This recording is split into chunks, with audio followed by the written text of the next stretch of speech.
2부 시작하겠습니다. 1부 그 전우용 선생님 강의 잘 들으셨나요? 역사적 접근을 하는 시간이 1부였다면, 그러니까 이제 2부는 약간 이제 원론적이고, 그것도 이제 그 이론적인 어떤 부분도 이제 가미된, 그런데 이제 한편으로 또 이제 민주당에서 혁신에서 활동을 하셨기 때문에 그 어떤 정당의 어떤 현실, 이제 상황 이런 것들을 보신 경험들을 이제 좀 바탕으로 해서 이제 강의가 진행될 거예요.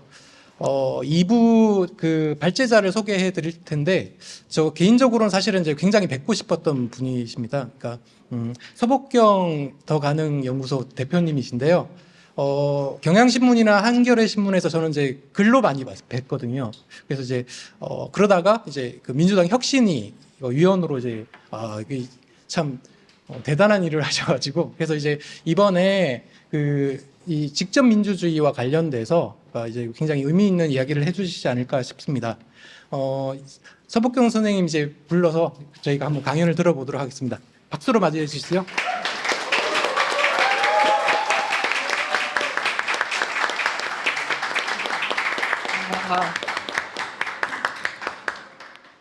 예, 아주 당황하고 있습니다. 예, 저는 그 올해로 보자. 정치학 공부를 아무튼 한 1995년부터 했고요. 그래서 그 오늘 제가 말씀드릴 내용은 그 당원이 있는 정당 민주주의 뭐 이렇게 제목을 붙여봤는데요. 아까 이제 전우영 선생님이 우리나라의 역사적인 맥락에서 좀 길게 봤을 때 지금 이 상황을 어떻게 봐야 되는가 이런 얘기를 주셨다면 저는 이제 조금 더 시간 텀을 짧게 그 다음에 조금 다른 나라도 좀 끼워서 이렇게 보도록 하겠습니다. 먼저 이제 지금 정당에 무슨 일이 일어나고 있는가, 그러니까 당원이 많이 늘었다라고 하는 거에 대해서는 알고 계실 텐데요. 중앙선관위 등록 기준으로만 보더라도 이제 당원수 아까 뭐 저기 1000만이다 이런 얘기 하셨는데 우리나라가 당원 집계를 하는 방법이 다른 나라하고 좀 다릅니다. 그러니까 어떻게 다르냐면요. 우리나라는 당비 안 내는 당원도 있고 당비 내는 당원도 있습니다. 그런데 OECD 국가 기준으로 다른 나라에서는 당비 안 내는 당원 개념이 없어요. 그냥 다 내는 당원인데, 그러니까 그냥 당원이라고 하는 거는 종류가 한 종류입니다. 한 종류인데 한 종류 중에서도 예를 들어서 생계가 많이 어려우시다거나 아니면 청소년이라든가 이런 사람들은 그냥 그 당원 당비상 당비가 면제되는 겁니다.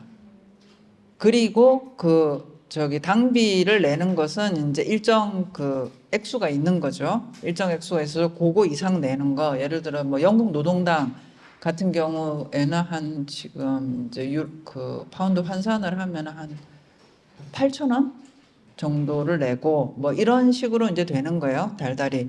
그래서 근데 우리나라에서는 일반 당원이라는 개념이 있고 그다음에 더불어민주당은 권리당원 또는 뭐 저쪽은 뭐 책임당원 어쨌든 돈 내는 당원 돈 안 내는 당원 이런 개념이 있는데 이것도 우리나라의 맥락에 굉장히 특수한 거다라는 이제 얘기를 드리고요. 그다음에 돈 내는 당원 기준으로 보면은 2008년 대비 2022년 지금 왜 22년까지밖에 없냐면 제가 이제 더불어민주당 작년에 더불어민주당 혁신위 할 때는 더불어민주당 내부 자료까지 쓸 수가 있었는데 지금은 쓸 수가 없기 때문에 그 입장이 아니어서 중앙선관위 공식 통계만 쓴 건데 중앙선관위 공식 통계는 현재 2022년까지밖에 안 나와 있습니다. 작년 게 아직 안 올라왔고요. 그러면 이제 한 9.2배 정도가 당비 내는 당원 기준으로 증가를 했는데 그 원내 1, 2당 당비 내는 당원수 기준으로 놓고 보시면 터닝 포인트가 어딘지 연도를 보실 수 있습니다. 더불어민주당의 경우에는 2016년 대비 17년에 급증을 했죠. 그리고 17년 이후에 꾸준히 증가 추이를 가고 있는 거고요. 국민의힘 경우에는 터닝 시점이 언제냐면은 2020년에서 21년입니다. 이때 무슨 일이 있었을까요? 그렇죠. 그래서 시기적으로 보면은 2017년에 뭐 이게 이제 문화일보 헤드라인입니다. 잔치집 더불어민주당 당원 가입이 제도했다. 뭐 이런 얘기가 나왔던 거고요. 2021년에 이제 이준석 전 당대표가 당선 후에 당원 가입이 10배 늘었다. 이런 이제 기사도 나옵니다. 그 다음에 더불어민주당 기준으로 놓고 보면은 2022년, 여기 2023년 데이터가 안 나왔는데요. 2022년에 그 대통령 선거가 끝나고 나서 당원 가입이 또 한 번 이제 늘어나게 됩니다. 이런 식으로 지금 당원이 이제 그 시점상 늘어나게 되는데요. 그리고 뭐 이제 이런 분석 기사들 우리나라에서는 여러분이 쭉 찾아보시면 A당 뭐 국힘 계열 정당, 더불어민주당 계열 정당, 뭐 정의당 계열 정당 뭐 다 할 거 없이 그 당의 당원이 누구인가라고 하는 거에 대한 기사를 찾아보시기 어렵습니다. 그러니까 당원이 누구인가는 개인을 얘기하는 게 아니고요. 뭐 연령대는 어떻게 되는지, 성별은 어떻게 되는지, 뭐 아니면 거주지는 어떻게 되는지 이런 데이터들이 그 우리나라에서는 기밀 자료예요. 다른 나라에서는 당들이 자기가 공표를 합니다. 그냥 왜냐면 이게 공표가 될 수밖에 없는 게 전당대회를 하잖아요. 우리나라도 하고 그 나라들도 하잖아요. 그럼 전당대회를 하게 되면은 이 전당대회 결과들에 대해서 당원들한테 공유를 해야 될 거 아니에요. 뭐 우리 당원에 몇만 명인데 그 중에서 몇 명이 참여를 했고 어쩌고 저쩌고 이런 걸 공유를 하다 보면 이제 나오는 거죠. 이제 기밀 자료는 아닌데 우리나라 정당들은 그게 기밀 자료입니다. 그렇기 때문에 이런 이제 분석 데이터들이 거의 나온 적이 없는데 최근에 이제 이런 것도 나오고요. 그 다음에 또 이거는 작년하고 올해 그러니까 우리나라에서 참 그 당원이라고 하는 사람들에 대해서 우리나라의 그 언론사들이 이렇게 관심을 가진 역사가 있었나 싶을 정도로 기사들이 막 나오죠. 뭐 영국은 100만인데 한국은 1000만 당원이다. 거품이 꼈다. 팬덤에 잡혔다. 이게 이제 중앙일보 헤드라인인데요. 아까 제가 말씀드렸듯이 영국이 100만이라고 하는 건 아까 당원 개념 하나라 그랬잖아요. 돈 내는 당원, 돈 안 내는 당원 이런 개념이 없습니다. 근데 여기 1000만 당원이라고 하는 것은 다 합해서입니다. 돈 안 내는 당원, 일반 당원 기준으로 하는 거고요. 뭐 팬덤이라는 얘기도 많이 쓰는데 사실 이 팬덤이라는 용어를 쓰는 것도 우리나라만의 특별한 현상은 아닙니다. 영국이라든지 미국이라든지 프랑스나 이런 데에서도 이 폴리티컬 팬덤이라고 하는 거, 정치 팬덤 이런 부분들에 대한 연구들이 간혹 있습니다. 다만 그거를 비난의 언어로 쓰지 않습니다. 그러니까 그 BTS 아미는 팬덤이죠. 근데 BTS 아미 보고 욕하진 않잖아요. 그냥 BTS는 아미가 있어 참 좋겠다 이렇게 생각하는 거잖아요. 그러니까 그 팬덤이라고 얘기를 하는 것은 네거티브한 의미나 포지티브한 의미가 아니고요. 그냥 현상을 지칭하는 개념으로 쓰는 거예요. 쓰는데 우리나라에서 특히 이게 그 당원 정당 정치와 관련해서 팬덤을 쓰는 건 일단 욕하기 위해서 쓰는 단어더라고요. 그 다음에 또 뭐 서울신문에 보면은 중국 공산당보다 3배가 높다. 유령당원에 뭐 경선이 신음을 한다. 이런 이제 유령당원이라는 개념도 또 등장을 하고. 근데 어느 나라 정당이나 그 당원 등록으로 가원 가입을 하고요. 당비도 꼬박꼬박 내는데 그 투표에 참여 안 하는 당원들 숫자가 꽤 돼요. 예, 그렇기 때문에 여기 말하는 유령당원이라는 게 아마 그런 걸 지칭하는 것 같은데 그런 개념으로 보더라도 이것도 우리나라만 그런 건 아니에요. 다른 나라도 있습니다. 그리고 뭐 개딸 이런 얘기, 이 개딸이라는 용어는 어쨌든 역사가 되게 복잡하게 있기는 한데 어쨌든 이것도 좋은 말은 아니죠, 그죠? 예, 그러니까 처음에 나왔을 때는 나쁜 말은 아니었으나 어쨌든 간에 언론에서 사용할 때는 욕하려고 쓰는 말인 것 같습니다. 어쨌든 이제 이런 말들이 되게 많은데요. 다른 편으로 보면은 이번에 8월에 더불어민주당 전당대회가 저게 사진이죠, 그죠? 굿즈 사러 오픈런 해가지고 이날 그 땡볕에 막 그 사람들이 많았는데 그 여러분은 우리나라 정당이 전당대회 하는데 저런 거 보신 적 있으세요? 처음이죠. 근데 유럽에서는 저런 일이 매년 있습니다. 유럽 정당들은 전당대회를 매년 하는 당들이 많거든요. 근데 매년 거기는 전당대회를 하면 저렇게 그리고 전당대회를 하루 만에 끝내는 나라도, 하루 만에 끝내는 당도 있는데 하루 만에 안 끝내는 당도 많아요. 2박 3일, 3박 4일 합니다. 그 아예 그 장소를 잡아놓고 숙소도 정해가지고 그래서 보통은 어떻게 하냐면 첫 번째 날은 첫 번째 날하고 두 번째 날 같은 경우에는 저렇게 당원 데이를 해요. 당원 부스를 하고 공연도 하고 뭐 굿즈도 팔고 당원 모집도 하고 뭐 이런 거를 하는 거고요. 그 다음에 한 뭐 3일을 하게 되면은 이틀치나 3일치 같은 경우에는 당원들은 당원들의 공간에서 당원들의 뭐 신입당원 환영대회를 하기도 하고 당원 포상을 하기도 하고 그런 거를 하고 한편에서는 큰 세미나룸이나 이런 거를 해가지고 대의원들이 안건 심의를 합니다.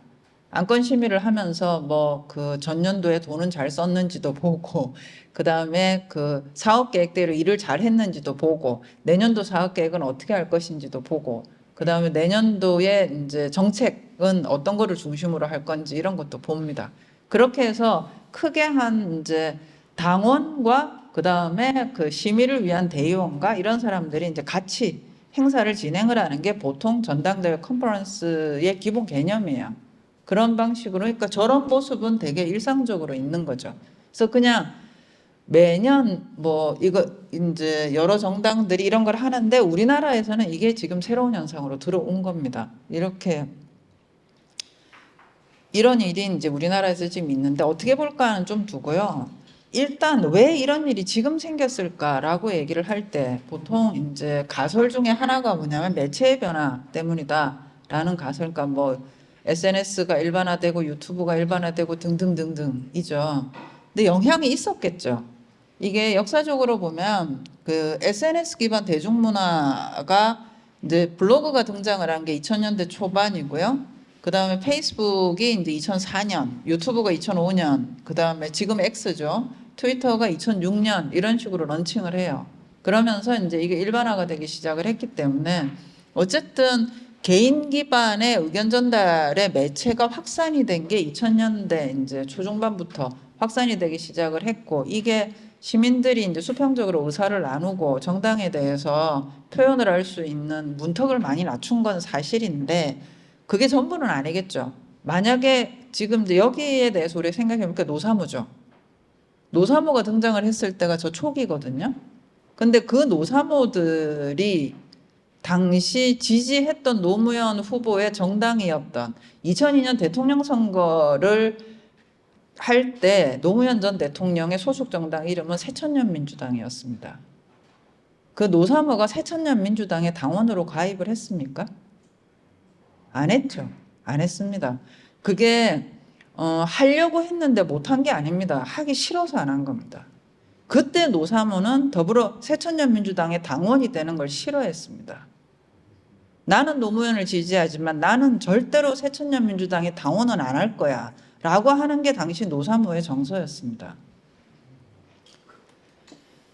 또 이제 왜 지금 당원이 늘어날까라고 할 때 그 천원당원에 대한 얘기들을 많이 합니다.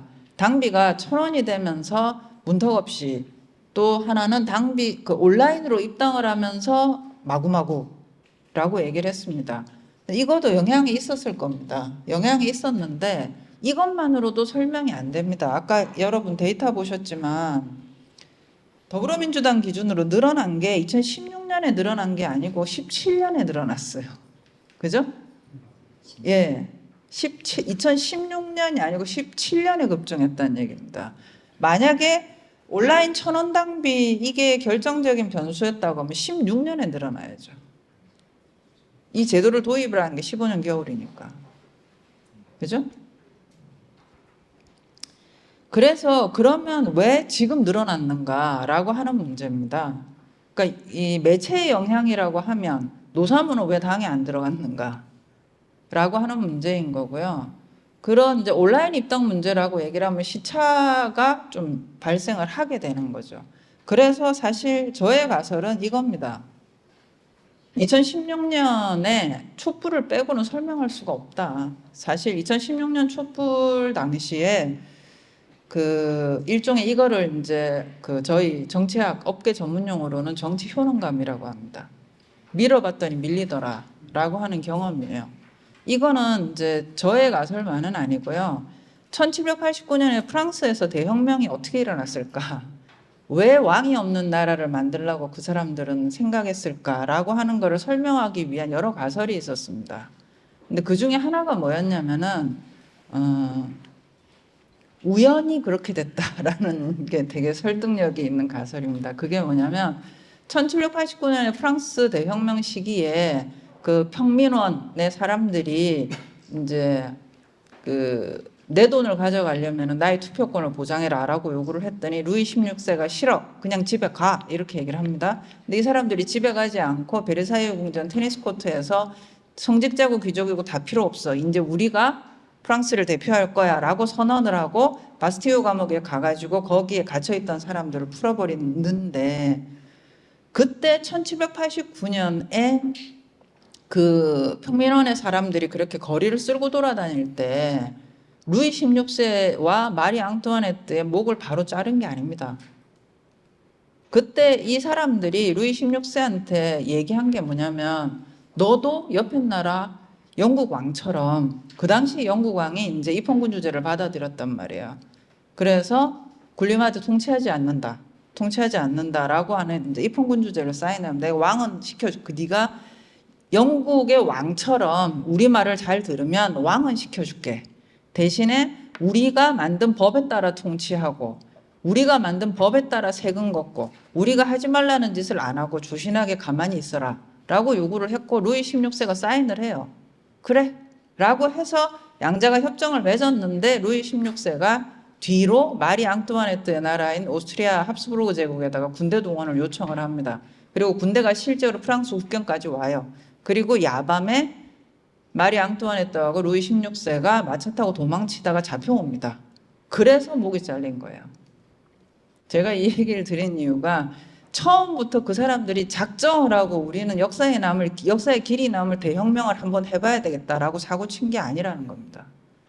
처음에는 너무 열받아서 했고, 열받아서 하고 난 다음에 타협을 하려고 노력을 했는데 루이 16세가 배신을 했고, 그래서 어쩔 수 없이 단두대에 보내고 난 다음에서야 생각을 한 거예요. 왕이 없는 나라를 어떻게 하지 이제? 대부분 역사적으로 의미가 있는 혁명은 그렇게 진행이 됩니다. 1940년 4월 혁명 당시에 거리로 쏟아져 나갔던 시민들이 정말 이승만 전 대통령을 내보낼 수 있다고 생각했을까요? 우리나라의 1960년 4월 혁명에 대한 설명가설 중에 하나도 그런 겁니다. 프랑스 대혁명하고 비슷했을 거다. 사람들이 열이 받아가지고 나가서 나가 했는데 진짜 나가버린 거죠. 이거 되네 라는 겁니다. 1987년 그 이후로 우리나라가 79년, 80년, 87년 과정 속에서 시민들이 밀어보고 좌절하고 밀어봤지만 포기하지 않고 밀어봤던 거는 사실은 이런 역사적 경험이 굉장히 중요했다라고 설명들을 합니다. 2016년에 우리가 밀었던 거죠. 그것도 5달 동안 주말마다 주구장창 밀었더니 실제로 내보냈다는 겁니다. 이 정치적 효능감이라고 얘기를 하는 게 2000년대 초반에 로사모가 우리는 노무현을 지지하지만 그 당에는 절대 안 들어가 라고 생각을 했던 그 허들을 넘겨버릴 수 있는 굉장히 중요한 진입장벽을 넘는 이런 계기를 제공을 했다라고 이제 저는 보는 거고요. 그리고 이 이면에는 이 부분이 있습니다. 사실 지금 우리는 굉장히 불안한 시대를 살아내고 있습니다. 그렇기 때문에 이 불안한 시대의 내용이 무엇인가를 일일이 설명드리진 않지만, 이건 전 지구적인 현상이에요, 사실은. 올여름에 여러분 역대 폭염 일수가 제일 많았다라는 거 보셨죠, 그죠? 예, 작년에 역시 제일 많았습니다. 작년에 역대 1위라 그랬는데 올해 역대 1위를 갱신했어요. 여러분 올가을에 농산물 가격이 뛰겠습니까? 안 뛰겠습니까? 뛰죠. 날씨가 이 모양인데 뭐가 제대로 자랐겠습니까? 이런 용어가 요즘 나오는 게 기후 인플레이션이라는 용어입니다. 이 기후 인플레이션은 우리나라만이 아닙니다. 전 세계가 공유하고 있습니다. 우리나라는 2020년부터 총 인구가 감소하고 있어요. 학교가 없어지고요. 학원이 없어지고 있습니다. 이미 이거는 비수도권 비서울의 문제가 아니죠. 서울에도 도봉구에서 학교 없어졌습니다. 없어지고 있습니다, 지금. 인구가 줄어든 사회, 대한민국이 한국전쟁 이후에 총인구가 줄어드는 사회를 살아본 적이 없어요. 지금 대한민국 사람들은 이런 날씨도 처음 겪어보는 거고요. 인구가 줄어드는 세상도 처음 살아보는 겁니다. 우리는 대한민국이 아까 전용 선생님 말씀대로라면 1919년 어쨌든 간에 이 2차 세계대전 이후 또는 한국전쟁 이후에 이런 시대, 우리는 인구가 끊임없이 늘어나는 시대를 살았습니다. 그리고 가끔 가다가 홍수가 좀 나고 가끔 가다가 좀 가물기는 했지만 어쨌든 사철이 뚜렷한 굉장히 어떻게 보면 살만한 기후 환경 하에서 굉장히 온대의 좋은 기후 환경에서 살았어요. 그런데 최근 년에 지금 우리의 상황이라고 하는 것은 뭐 지금 대통령이 저렇게 사고 치지 않아도 그냥 사회 자체가 우리가 살아본 적이 없는 사회를 살고 있는 겁니다, 지금. 매년 그래요. 그럼 이런 시대에 사실 우리가 뭐 별거 있습니까? 여러분, 지구상에 생명체가 몇 종이나 있는 것 같으세요?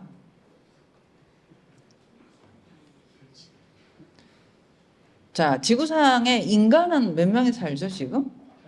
예, 80억이 살고 있습니다. 인간은 80억이 살고 있지만 어쨌든 종으로는 한 개예요. 지구상의 생명체가 몇 개의 종류가 살고 있는 것 같으세요? 1000만 개라고 합니다. 그 1000만 개 중에 한 개인 게 인간이에요. 우리. 여러분 왜 갑자기 지진이 오거나 이러면 동물들이 막 떼를 지어가지고 쭉 이사가고 이런 거 보셨죠? 우리라고 다를 것 같습니까? 저는 우리도 그런 동물종 중에 하나라고 생각합니다. 날씨가 이상하고요. 그 비가 엄청나게 오고 산불이 나고 가물고 먹을 거리가 없어지면은 지지고 볶고 싸우고 도망가고 이상 행동을 벌이는 우리도 그런 동물 아니겠습니까? 그러니까 저는 지금 우리가 살고 있는 시대를 그래서 일종의 실존적 불안의 시대라고 생각을 합니다. 그냥 내가 설명을 하든 못하든 굉장히 불안한 시대를 살고 있어요. 그런데 여기에다 더해서 아무 일도 없어도 굉장히 불안한 사회를 살고 있는데 지금 대통령이 저러고 있잖아요. 네, 정말 어렵죠. 정말 하루하루가 우리는 굉장히 불안해요. 그렇기 때문에 이런 이 문제를 정치적으로 해결을 해 나갈 방법을 찾게 되는 거죠. 그러니까 어떻게 보면은 시민단체를 통해서 우회한다? 이런 여유가 없는 거죠. 굉장히 급해요, 지금 우리는. 굉장히 다급합니다. 급하게 하루하루의 문제를 그렇기 때문에 지금 정당에 들어간다라는 얘기는 제가 이해하는 방법은 뭐냐면 둘러갈 여유가 없다. 바로 들어가고 있다. 라는 생각을 저는 하고 있습니다. 그런 게 지금 우리가 당면한 당원 증가 시대 이런 것의 성격이 아니겠는가 이렇게 생각하는데요. 이 당원 가입을 한 분들 인터뷰를 해보면 참 힘드셔요. 예, 이게 참 힘들어요. 그래서 보니까 집회를 나가야 되는데 이제 열심히 당원을 잘해보려고 하는데 뭔 집회가 이렇게 많은지 정말 힘들다고 하시고요. 법을 맨날 무슨 법 하잖아요. 그 유튜브 틀어놓으면 오늘은 뭐 과방위에서 무슨 법을 논의를 하고 있고 오늘은 어디에서 무슨 법을 논의하는데 참 법이 많죠. 예, 우리나라 지금 법이 요것도 데이터가 조금 바뀌었는데요. 하여튼 한 1700여 건 정도 법률이 있습니다. 대통령령이 한 총 900개 정도가 있고요. 그 다음에 조례 또 이제 지방 같은 경우 조례가 또 한 10만 건이 넘어요.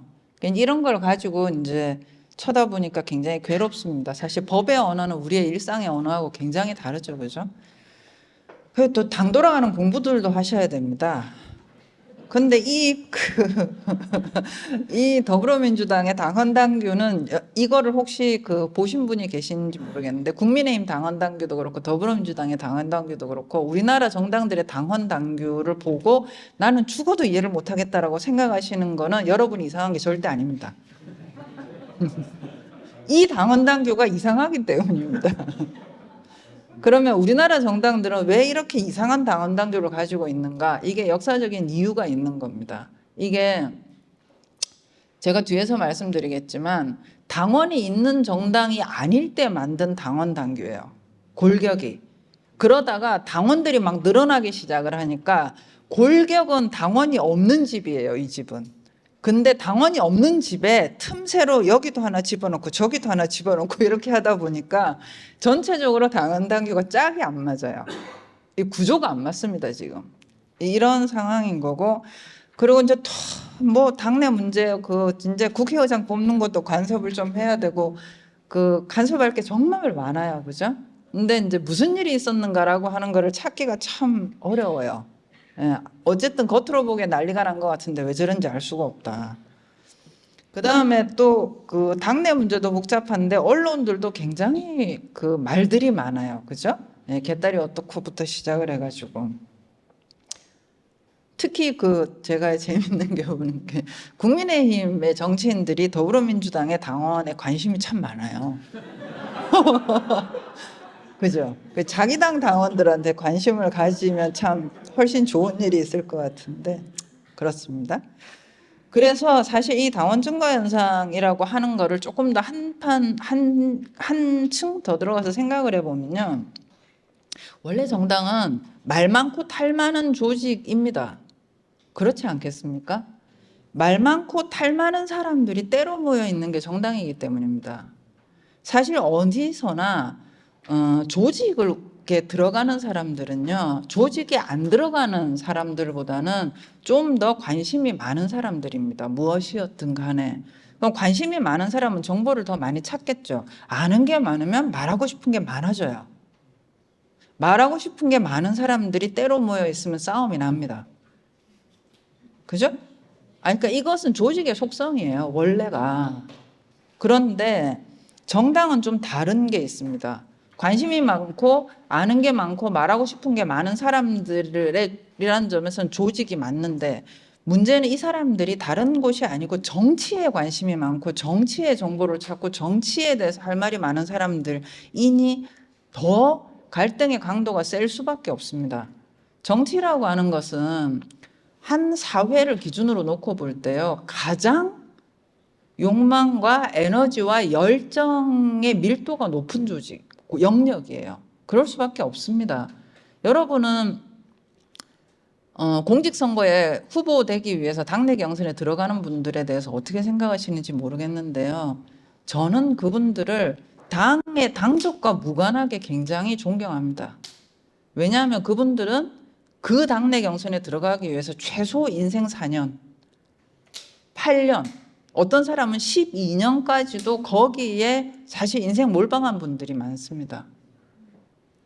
어떤 일, 어떤 목표를 위해서요, 자기 인생을 그 정도로 걸 수 있다라고 얘기하는 건 물론 이제 그러면 아버지가 부자거나 아니면 배우자가 부자거나 이런 이제 행운이 있어야 되는 경우도 있겠지만 안 그런 분들도 있어요.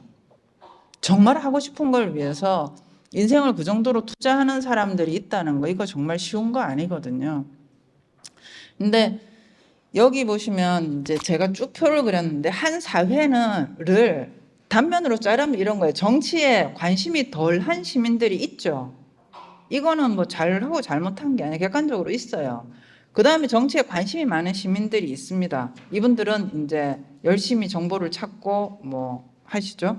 그 다음에 이분들 중에서 어떤 사람들은 당원이 되는 겁니다. 당원이 된 사람 중에 어떤 사람은 정당 활동에 참여하고 어떤 사람은 가입서만 내고 돈만 내는 거예요, 그냥.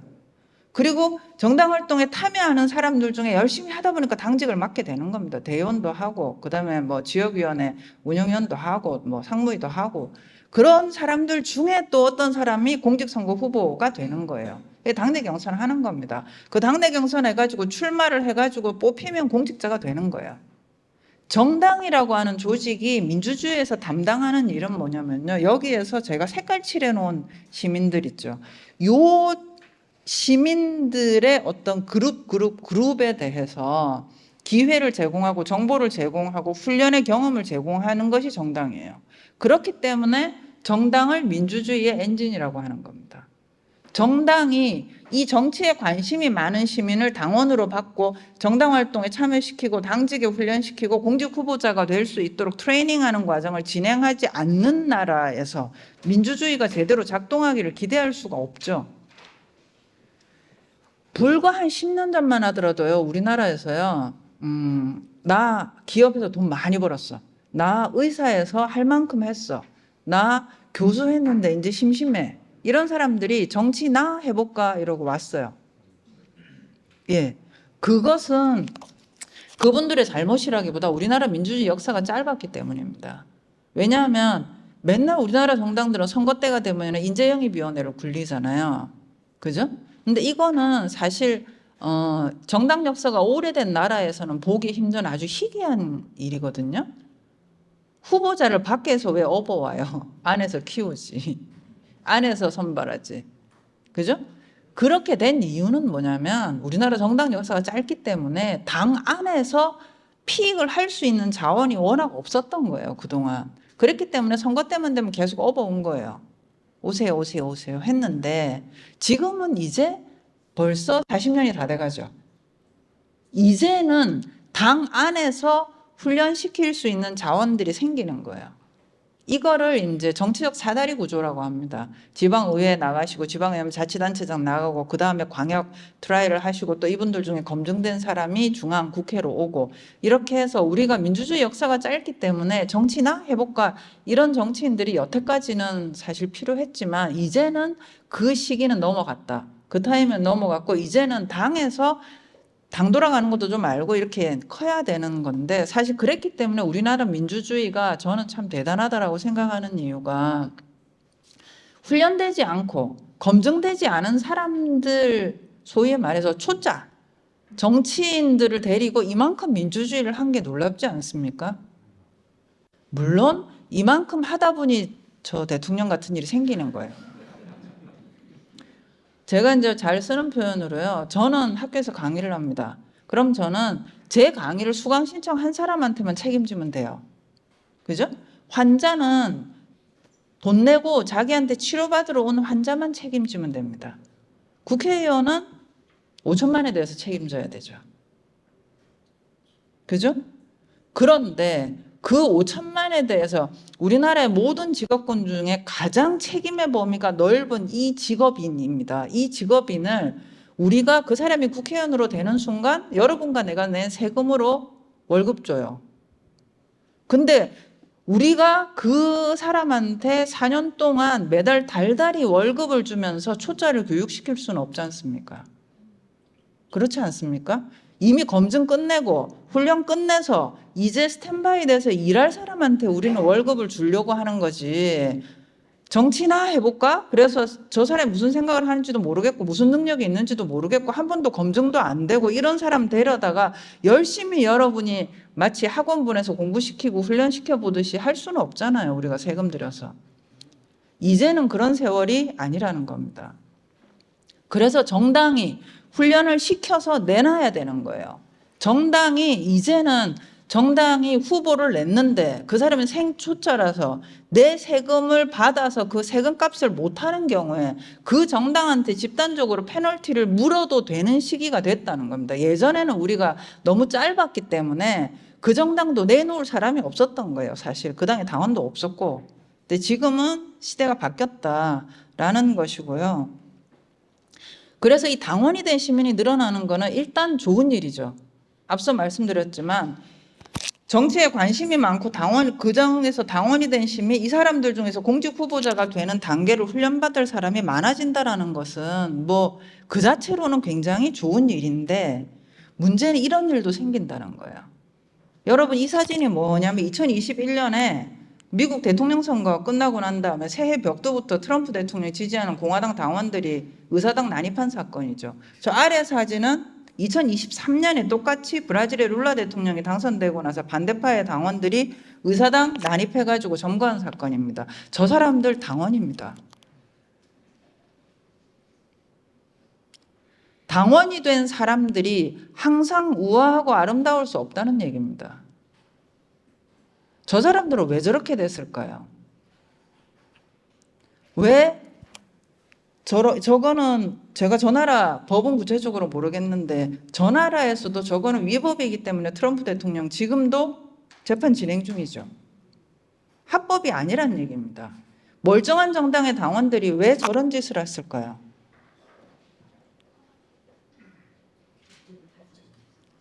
네? 그래서 아이고 시간이 너무 늦었네요. 그 당원이 있는 정당이라고 하는 질서를 우리가 생각을 해봐야 됩니다. 우리나라 정당들은 국회의원들만 있는 정당에서 각 지역위원회 위원장하고 대의원이 있는 정당으로 그 다음에 평당원이 있는 정당으로 발전을 했습니다.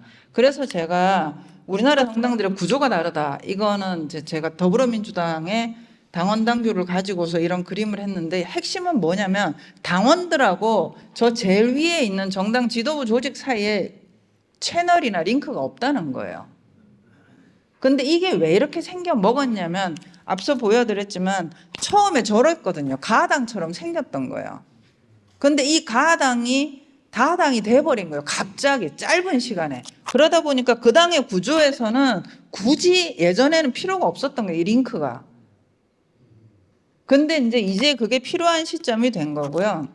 그 다음에 당원이 있는 정당을 돌리기 위해서는 정책을 공유하고 결정하는 프로그램이 있어야 됩니다. 이게 영국 노동당인데요. 영국 노동당은 1년에 한 토탈 치면 5개월 정도의 기간 동안에 모든 당원들이 참여하는 정책 토론회를 합니다. 모든 단위에서. 매년 1월 달이 되면은 우리나라로 얘기하면 정당의 정책위 같은 곳에서요. 올해 우리 당의 그 전당대회와 관련해 가지고 주요한 정책 의제는 몇 가지, 뭐 7개 영역이 있습니다. 7개 영역에서 요런 논의들을 진행해 주세요라고 자료를 겁니다.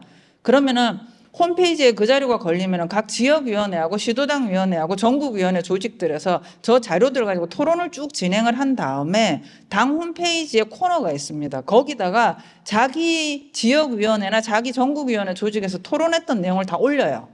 올리면서 우리는 이런 게 논쟁이 됐습니다. 이런 게 문제가 됐습니다. 이런 걸 다 올립니다. 그럼 이 자료를 그 8월 달 정도 돼가지고 전부 다 취합을 합니다. 전당대 준비위원회에서. 그리고 그 자료 중에서 주요 내용들을 성안을 합니다. 다수안, 소수안 이런 식으로. 그리고 그거를 가지고 전당대회를 합니다. 전당대회에서 전국의 대의원들이 다 지역위원회에서 선출돼서 올라옵니다. 그 과정 동안에 우리나라 정당들은 대의원 선출 과정이라고 얘기하는 게 굉장히 그냥 말만 있잖아요. 근데 실제로 그 전당대회 준비하는 기간 동안에 지역위원회에서 당원총회를 하면서 전당대회 보낼 대의원을 다 선출을 해요. 그럼 이 사람들이 자기 지역위원회에서 토론한 내용을 가지고 전당대회에 대의원대회에 들어가는 겁니다. 그래서 가서 의견을 해가지고 최종적으로 결정을 합니다. 그렇게 정책이 전당대회에서 결정이 되면은 그 정책 방향을 가지고 그 다음 해에 있는 선거, 각급 단위 선거에 그 당의 공약으로 쓰는 거예요. 우리나라에서는 정당의 정책이 무엇인가, 여러분 어느 당에 계신지 모르겠지만 여러분이 속해 있는 정당에 제가 하나는 확실하게 말씀드릴 수 있는데 여러분이 속해 있는 정당의 강령, 여러분이 속해 있는 정당의 정책, 여러분이 속해 있는 정당의 선거 공약은 아무 상관이 없습니다. 예. 왜냐하면 당원이 결정하지 않기 때문입니다. 일상적인 정보 소통 채널이 반드시 필요하고요. 당원이 있는 정당에 신입당원을 초대하고 맞이하는 프로그램이 꼭 필요한데 이거는 뭐냐면 영국 노동당 홈페이지에 가면은 신입당원 채널이 있습니다. 거기에 보면은 여기에 이런 것들이 있습니다. 우리 당의 역사는 이렇게 생겼습니다. 그리고 신입당원 교육 프로그램에 이게 있으니까 꼭 이수해 주세요. 나는 어느 지역위원회에서 활동을 해야 될까요? 내가 지금 당장 할 수 있는 게 뭘까요? 어떤 캠페인을 할 수 있습니까? 그 다음에 여기 보면 레이버 파티 자곤이라고 하는 게 뭐냐면 우리 당 용어 어렵죠. 일종의 영국 노동당 용어 서점 같은 겁니다. 그 다음에 저기 마이 웰페어라고 얘기를 하는 거, 내가 당으로부터 보장받을 수 있는 게 어디까지 보장받을 수 있는지에 대한 내용도 있고요. 이런 프로그램들을 당이 이제 제공을 해줘야 되는 겁니다. 그리고 권리에는 책임이 따라야 됩니다. 이게 뭐냐면 당원을 쭉 제가 표시한 건데 지금 막 입당한 당원이 있습니다. 어느 당이나. 그 다음에 입당한 지 오래됐는데 당비 안 내는 당원이 있어요. 그 다음에 당비 낸 지는 오래됐는데 활동 안 하는 당원이 있습니다. 그 다음에 당비는 꼬박꼬박 내는데 온라인에서 스몰톡만 하는 당원이 있습니다. 그 다음에 당비를 꼬박꼬박 내는데 정기적으로 정보까지 찾아보는 당원이 있고요. 지역위원회 참여하는 당원이 있습니다. 당비 내고 지역위원회 참여하면서 당원 교육도 꼬박꼬박 받는 당원이 있습니다. 이 사람들이 당에서 똑같은 권리를 행사해야 될까요? 그래서 권리는 책임이 따라야 되는 겁니다. 당신이 대의원 선출의 후보로 나오고 싶으면 최소한 ABC는 해야 돼. 당신이 선출공직자 경선에 나가려면 ABC, D는 해야 돼. 이런 부분들이 있어야지. 만약에 여러분 당원 가입해가지고 한 달에 1,000원씩 꼬박꼬박 냈다고 해서 모든 사람이 동등한 권리를 한다라고 얘기를 하면은 그 당의 정책 결정은 산으로 가기 쉽겠죠. 그렇기 때문에 책임과 권리는 매칭해서 배워야 되는데 지금 이런 게 제도화되어 있는 우리나라 정당이 없습니다. 이런 부분들을 맞춰야 되고, 마지막으로 당원도 윤리규범이 있어야 된다라는 얘기를 꼭 드리고 싶습니다. 이게 당원의 윤리규범이라는 게 딴 게 아닙니다. 이 윤리규범을 누가 만들어 주지 않습니다. 그 당의 당원들이 만들어야 되는 겁니다. 같이 논의하면서 야 우리 이런 건 좀 하지 말자 합의하는 겁니다. 그리고 온라인 특히 이건 우리나라만 그런 게 아닙니다. 뭐 스웨덴 3인당이나 영국 노동당이나 이런 당들이 다 온라인 윤리규범이 별도로 있습니다. 온라인에서 이 말은 하면 안 돼요. 온라인에서 여기까지는 해도 되고 이 부분에 대해서는 메일도 보내시면 안 되고요. 개인정보는 여기까지 보호를 하셔야 되고요. 이거를 누가 만드느냐. 당원들이 직접 위원회를 구성해서 직접 만듭니다. 이거 당원들이 일종의 우리의 약속 개념으로 만드는 겁니다. 그렇게 만들어가 여러분들이 여러분이 속한 정당에서 이런 우리가 할 수 있는 말, 하면 안 되는 말, 하면 안 되는 행동, 할 수 있는 행동의 범위들을 정해 나가는 게 왜 중요하냐면 그게 대한민국의 민주주의 정치 문화를 만들 것이기 때문입니다. 지금 대한민국에 온라인에서 발생하는 온갖 가지 일들이라고 얘기를 하는 거는 시민들이 스스로 자정할 수밖에 없고 그거를 할 수 있는 가장 유력한 주체가 각 정당의 당원들이 돼야 되는 겁니다. 누군가가 규제해서 잡아놓고 이런 방식으로는 절대 온라인의 문화가 민주주의에 맞게 만들어질 수가 없습니다. 예, 이상 마치겠습니다.